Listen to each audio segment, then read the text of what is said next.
নমস্কার, দেখছেন talk to Bangla. আমি অভিষেক রয়েছে এবং এই মুহূর্তে যে খবর উঠে আসছে, ফেব্রুয়ারির মধ্যেই কিন্তু রাজ্য কমিটি নিয়ে একদম ঝাঁপিয়ে পড়তে চলেছে বিজেপি 2026-এর নির্বাচনকে সামনে রেখে। এবং সেই ক্ষেত্রে রাজ্য বিজেপির সভাপতি কে হবেন সেটা নিয়ে যেমন একটা জল্পনা, ঠিক তেমনি রেখা পাত্র কিন্তু আমাদের মনে থাকবে যে একদম সন্দেশখালীর লড়াকু মুখ হিসেবে রেখা পাত্র উঠে এসেছিলেন 2024 সালের জানুয়ারি মাসে এবং সরাসরি দেশের প্রধানমন্ত্রী নরেন্দ্র মোদী তাকে ফোন করেছিলেন এবং রাজ্যে বিরোধী দলনেতা শুভেন্দু অধিকারীর পছন্দের প্রার্থী হিসেবেই মূলত বসিরহাট কেন্দ্র থেকে একদম লোকসভায় প্রতিদ্বন্দ্বিতা করেছিলেন রেখা পাত্র। যদিও তিনি হেরে গিয়েছিলেন 3.5 লক্ষেরও বেশি ভোটে, কিন্তু পরবর্তীতে রেখা পাত্র কিন্তু কোনোভাবেই ময়দান ছেড়ে যাওয়ার মতন মানুষ নন। ময়দান ছেড়ে তিনি চলেও যাননি এবং 2024 সালের লোকসভা নির্বাচনে তিনি যে পরাজিত হয়েছিলেন সেটাকে তিনি কোনোভাবেই একটা রাজনৈতিক পরাজয় হিসেবে মেনে নিতে নারাজ। তার কারণ আমরা দেখেছিলাম যে কলকাতা হাইকোর্টের দ্বারস্থ হয়েছিলেন রেখা পাত্র একদম হাজী নুরুল ইসলাম, তৎকালীন তিনি জীবিত ছিলেন এবং হাজী নুরুল ইসলাম তৃণমূল কংগ্রেস থেকে যিনি জয়ী হয়ে সাংসদ হয়েছিলেন, সেই হাজী নুরুল ইসলামের বিরুদ্ধে একদম কারচুপির অভিযোগে কিন্তু কলকাতা হাইকোর্টের দ্বারস্থ হয়েছিলেন রেখা পাত্র। এবং আমরা কিন্তু নজর রেখেছিলাম সেই দিকে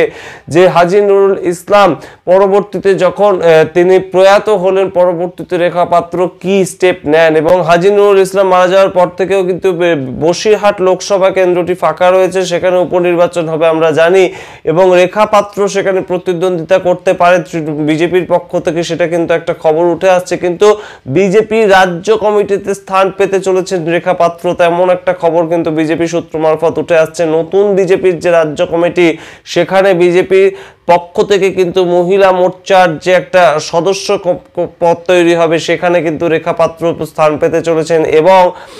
আপনাদেরকে আগেও জানিয়েছিলাম যে উত্তর 24 পরগনা জেলার কিন্তু একদম দায়িত্ব পেতে চলেছেন রেখা পাত্র এবং বসিরহাট লোকসভা কেন্দ্র যে উত্তর 24 পরগনা জেলার মধ্যে পড়ে, সেই উত্তর 24 পরগনা জেলার সামগ্রিক মহিলা মোর্চার দায়িত্ব কিন্তু রেখা পাত্রকে দিতে চলেছে বিজেপি, এমন একটা খবর উঠে আসছে। তার কারণ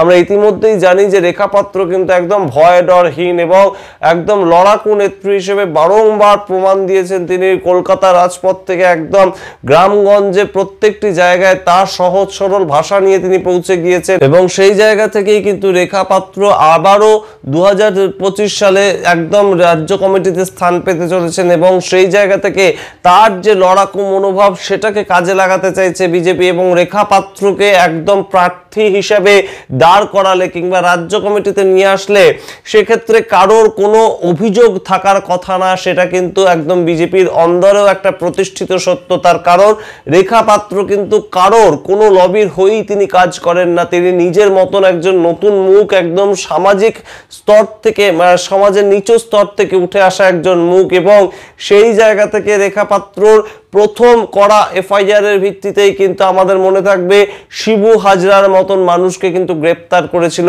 পুলিশ এবং সেই জায়গা থেকেই কিন্তু রেখা পাত্র রীতিমতন পছন্দের মানুষ হয়ে ওঠেন সন্দেশখালী এলাকাকে নিয়ে। আমাদের মনে থাকবে যে গত বছরের শেষ দিন মুখ্যমন্ত্রী মমতা বন্দ্যোপাধ্যায় গিয়েছিলেন সন্দেশখালী 31শে ডিসেম্বর 2024 এবং 1 জানুয়ারি 2025 সালে কিন্তু সন্দেশখালী গিয়েছিলেন সেখানকার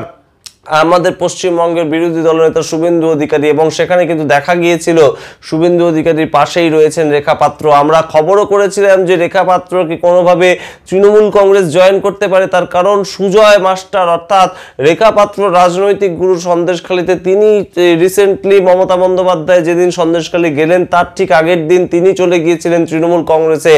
কিন্তু তারপরেও কিন্তু আমরা দেখেছি যে কোনোভাবেই তার যে রাজনৈতিক জায়গা, তার যে রাজনৈতিক স্ট্যান্ড পয়েন্ট সেটার থেকে চ্যুত হননি রেখা পাত্র এবং রেখা পাত্রের এই যে লড়াকু মনোভাব সেটাকে কোথাও গিয়ে একটা সম্মান দিতে চাইছে, স্বীকৃতি দিতে চাইছে বিজেপি, তেমনই একটা খবর উঠে আসছে এবং সেই স্বীকৃতি স্বরূপ রাজ্য কমিটিতে সরাসরি রেখা পাত্র কিন্তু স্থান পেতে চলেছেন, যেটা কিন্তু অবশ্যই 2026-এর ভোটে একটা বড় সড়ো কাজ করার মতন তিনি একটা জায়গা পেতে পারেন এবং যে কোনো মানুষ কিন্তু বিজেপি রাজ্য কমিটিতে স্থান পান না। সেই জায়গা থেকে একদম গ্রামের একজন সাধারণ গৃহবধূ যিনি 2024 সালের আগে কিন্তু বিজেপির সঙ্গে কোনোভাবে সম্পৃক্ত ছিলেন না, তিনি ধীরে ধীরে কিভাবে হয়ে উঠলেন। রেখা পাত্র একদম তিনি কিন্তু সোশ্যাল মাধ্যম থেকে শুরু করে সাধারণ মানুষের, সাধারণ বিজেপি কর্মী সমর্থকদের কাছে অত্যন্ত জনপ্রিয় নাম, অত্যন্ত সম্ভাবনাশীল একজন নাম, এবং সেই সম্ভাবনাময় নাম অবশ্যই কিভাবে পরবর্তীতে তিনি কাজ করেন, তার পলিটিক্যাল কেরিয়ার কোন দিকে এগিয়ে যায় সেটাকে আমরা অবশ্যই হাইলাইট করার চেষ্টা করব, এবং অবশ্যই আপনাদেরকে অন্য একটি ভিডিওতে জানাবো যে রেখাপাত্র তার সামগ্রিক আত্মজীবনী, রেখাপাত্র কিভাবে রেখাপাত্র হয়ে উঠলেন। আপনারা কি মনে করছেন রেখাপাত্র পরবর্তীতে বিজেপির কোন কোন কাজগুলো করতে পারে, বা রেখাপাত্রকে সামনে রেখে বিজেপি কোন দিকে এগিয়ে নিয়ে যেতে পারে তাদের লড়াই? আপনারা অবশ্যই কমেন্ট বক্সে কমেন্ট করে জানান, এবং অবশ্যই ভুলবেন না টক টু বাংলা ইউটিউব চ্যানেলটিকে সাবস্ক্রাইব করতে, পাশে থাকা বেল আইকনটি অবশ্যই ক্লিক করবেন। ধন্যবাদ।